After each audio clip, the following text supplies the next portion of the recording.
Structured sentences explaining a report on the review of financial statements under IFRS and US GAAP. Each point of the report is presented, followed by the supervisor's possible brief response or reaction. Report presentation. Accountant. I am pleased to present the review of the financial statements for this period, prepared under both IFRS and US GAAP guidelines. Manager. Thank you. Please proceed. General compliance. The financial statements comply with all applicable standards. IFRS for international reporting and US GAAP for US requirements. Manager. Was compliance verified for both frameworks? Accountant. Yes, compliance was verified for both IFRS and US GAAP standards, ensuring that the financial statements adhere to all required guidelines. Statement of financial position. Assets, liabilities, and equity have been classified and presented according to IFRS, IAS 1, and US GAAP guidelines. Manager. Are there material differences in the balances under each framework? Accountant. No material differences exist in the balances between the two frameworks. Any minor adjustments are fully explained in the notes. Income statement. The profit and loss figures are consistent across both standards, except for minor adjustments in expense classification. Manager. Can you detail any major adjustments made? Accountant. The main adjustments relate to the classification of certain expenses and specific recognition policies, but they are minor and transparently disclosed. Cash flow statement. Cash flow is presented using the indirect method, as allowed by both IFRS and US GAAP, with reconciliations provided. Manager. Any issues with cash flow classification? Accountant. No issues were found with cash flow classification. The cash flow statement was prepared using the indirect method and complies with both standards. Statement of changes in equity. Movements in equity are disclosed in accordance with IFRS requirements and US GAAP rules. Manager. Is there any significant change in equity this period? Accountant. There were no significant changes in equity during this period. Accounting policies.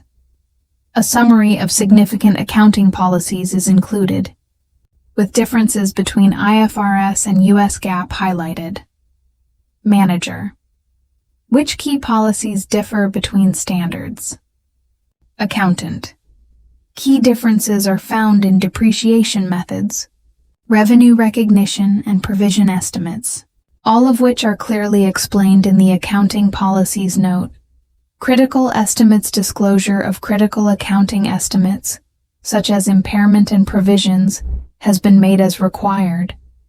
Manager. Any significant estimation changes to note? Accountant.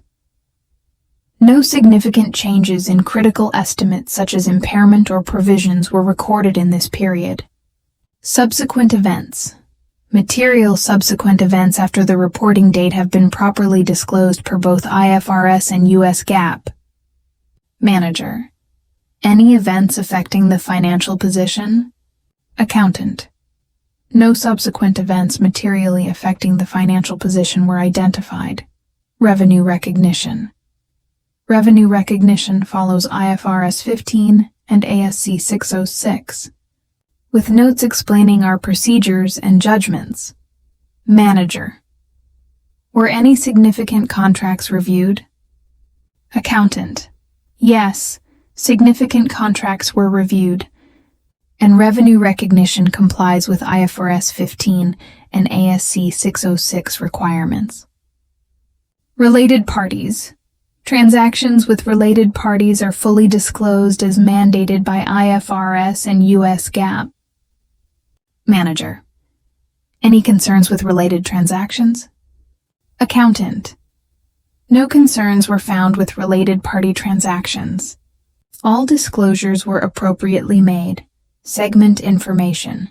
Segment reporting is included. Disclosure is consistent with IFRS 8 and ASC 280. Manager. Are all business segments reflected accurately? Accountant. Yes. Segment information is accurately presented in accordance with the applicable standards. Fair value disclosures. Notes on fair value measurement and hierarchy are included per IFRS 13 and US GAAP standards. Manager. Any challenges determining fair value? Accountant. There were no major challenges in measuring and disclosing fair value, provisions and contingencies. All known provisions and contingent liabilities are disclosed, with details on recognition and estimation. Manager. Any contingent risks material for management? Accountant. No material contingent risks requiring special management attention exist at this time.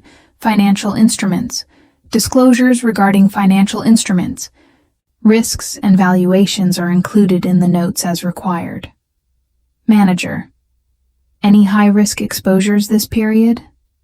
Accountant.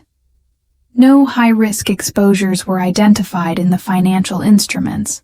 Employee benefits. Employee benefits disclosures include pension and post-employment obligations to meet both IFRS and US GAAP standards. Manager. Any significant changes in benefit liabilities? Accountant. No significant changes occurred in employee benefit obligations. Consolidation. Subsidiaries are consolidated according to IFRS 10 and US GAAP consolidation criteria, with appropriate disclosures. Manager. Any new subsidiaries added this year? Accountant. No new subsidiaries were added during this year. Intangible assets. Intangible assets are reported with notes on useful lives, amortization and impairments. Manager. Any impairment charges this period? Accountant. No significant impairment charges to intangible assets were recorded. Inventories. Inventory valuation methods and any changes are fully disclosed according to both standards. Manager. Any obsolete or slow-moving inventory? Accountant. No obsolete or slow-moving inventory was identified. Taxation. Tax disclosures include current and deferred tax, complying with both IFRS and US GAAP requirements. Manager. Any material adjustments or disputes with tax authorities? Accountant. There are no material tax adjustments or ongoing disputes with tax authorities. Review conclusion. Based on our review, the financial statements present fairly in all material respects, and the notes provide the necessary transparency and compliance. Manager. Excellent. Thank you for your thorough work. Accountant.